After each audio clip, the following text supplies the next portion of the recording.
Oh. Sus tawan nyo guys. Oh, grabe nindutang area guys. Abot din dito oh. Pasakad dos babaw. Dako din yung area oh. Muna yung bagong spot ni Master Rodel guys. Tara oh. Yere! Ah, dool ra kayo karsada guys. Oh, karsada na dia oh. Oh. Beli magwati rin po dire. Kung di sila mukhaog tangkong naiwati. Tudah kay galuan dire guys oh.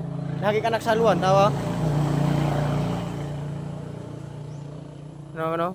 Oh kana anak-anak na saluan. Ya tapo dito. To ah. Napoy anak saluan dito nagtapok-tapok.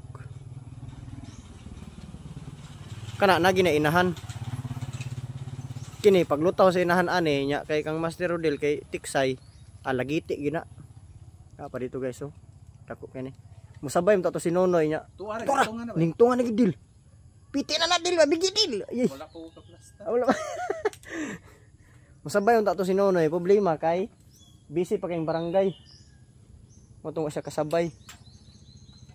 So di ako mo plaster karon guys oh. Tangkong ako ah. Paon kay kuan man. Taga ra metong dala ang Rodel kuan niya tiksay. Apa gid dito dako kay tunga dilo? Ha? Dako tunga dito sa babaw. Wa pa area diri guys. Why? So set up sa ko dayon labyog.